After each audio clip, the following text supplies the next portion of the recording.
guys, and welcome to my April TBR video. So these are basically going to be the books that I will be reading in April. So April TBR, TBR stands for to be read. So let's, just dive right in. I will be reading The Hunger Games by Susanna Collins. This is a reread. I have already read this book. And it is a YA dystopian. I don't feel like I need to give much else clarification. I feel like a lot of people already know what The Hunger Games is. So yeah, this will be my first book I'll be reading in April. And then after that, I will be reading Arch Enemies by Marissa Meyer. This is the second book in the Renegades trilogy. Basically, in my March wrap-up video, which came out before this one, I talked about Renegades, the first book in this trilogy, because I read that at the beginning of March. So if you'd like to know kind of the vibe of, like, the vibe or idea or somewhat plotline of the first book, I recommend going and watching that video. But I'll give you kind of the, again, genre of this. It is YA sci-fi dystopian, superhero-esque. It's very superhero heavy. It's like reading a comic book, but not a comic book. So yeah, I will be reading this. I'm actually super excited because I really loved the first book. Again, if you would like to know my rating of the first book, go watch my March wrap-up video. And then I will be reading the third and final book in the Caraval, such a weird word to say, trilogy by Stephanie Garber, which is the last book, which is finale or final, I think it's finale, which I read Legendary, the second book in that, in March. So again, if you would like me to talk about my feelings of the first two books, that will be in my March wrap-up video. So again, check that out. So yeah, I will be reading this one, and then I'm actually really excited to be finishing this series because I'm very much intrigued at how it ends. This is a pretty thick book, and floppy. But it's a pretty thick book. I don't really know how many pages it is, but I'm super excited to be diving back into the world of Stephanie Garber. And once I finish this book, I'll be able to jump into her other trilogy that she has. The first book's called Once Upon a Broken Heart, and I'm super excited. I actually really love the first two books. I won't say love. I really enjoyed the first two books in this trilogy, so I'm excited to finish it. And then I will be reading an ebook, actually, so the cover of the book will be somewhere on the screen, and it is Ender's Game, and I cannot remember who the author is right now. I'm spacing out because I don't have it physically in front of me, which is a sci-fi book about a kid named Ender and his two siblings, and they do like very political things in space and on Earth. That's what I remember from the brief overview that I read like 3 months ago. So I'm actually really excited to read that because I'm trying to get more into sci-fi, and a lot of people recommend Ender's Game. A lot of people read Ender's Game when they were younger, so I'm super excited to be jumping into that book. And then after Ender's Game, we got another reread, which is Harry Potter and the Order of the Phoenix, the fifth book in the Harry Potter series, if you have evidence, 5. And it actually is supposed to go here. These are my Harry Potter books. That's why there's an empty spot there if that's bothering anybody. And it's the thickest book in the whole series. It's like, my copy is like 800 something. No, actually, is it 900 pages? Hold up. I'm checking this because I'm super curious. No, it's like 870 pages. So this book, when it was published, depends on the published version you get, it can either be up to like 1,000 pages or like around 800. So it is the longest book in the whole 7-book series. So, again, I have read this like 4 times. Yes, I have read an 800-something page book 4 times, and I really love this one. It's one of my favorites, so I cannot wait to dive back into the world of Harry Potter.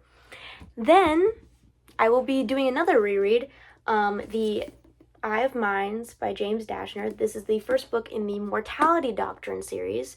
Not series, trilogy. It's only 3 books. And if you don't know about this series, James Dashner, the author, also wrote another dystopian popular series around the same time as The Hunger Games, The Maze Runner, which I have right here. So this book's supposed to go like right here, if that helps anybody else out. So the reason why I'm rereading this series, I do enjoy it. It was good. I didn't finish it. So I soft DNF'd The Game of Lives, which I'll go into what soft DNF is in a moment when I'm done talking about this. Anyways, I'm spacing out for a second. So yeah, I'm really excited to be getting back into the James Dashner world because, again, I loved The Maze Runner. I loved The Maze Runner. That's what I'm talking about right now, The Maze Runner. It was one of, it's actually probably one of my favorite dystopians. I also love those movies too. So yeah, I will be getting into The Eye of Mines, which is the first book in the Mortality Doctrine trilogy. It's only 3 books. And then my 7th book and assuming final book, depending on how fast I read the rest of these, is Guardian of Ruses, which is also an ebook. It will be, again, somewhere up here by Kate Stradling. It is the 3rd and final book in the Ruses of Leonor series, trilogy, not series.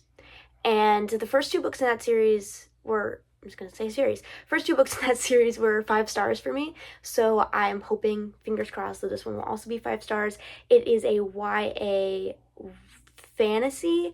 I want to say there's like a romance element to it. I don't know if it would be considered a romantasy, but it is a YA romance fantasy. Something along those. I don't think they're like it's a romantasy or not. I don't know. It's not very heavy romance in my mind. So yeah, those are going to be the 7 books that I have officially planned to read in April. Now, obviously, I don't always just read 7 books in a month. Sometimes I read more. And that I have like a whole TBR system scale thing that I plan that out on. So these may not be the only books you'll see me reading in the month of April. I probably will read more. Who knows, depending on how much time I have in this month. And if you would actually like a video on how my TBR planning and figuring out stuff works, comment down below and let me know. I'm very much willing to do that. So back to the soft DNF I mentioned about Game of Lives here. So soft DNFing is basically when you stop a book when you're in the middle of it and you're like, I'm just not in the mood to read this right now. I need to put it aside and read something else. So I have soft DNF'd maybe 6 books at this point, I think. And 2 of them are on my shelves. So Red Rising here, I soft DNF'd, and then obviously Game of Lives I've soft DNF'd.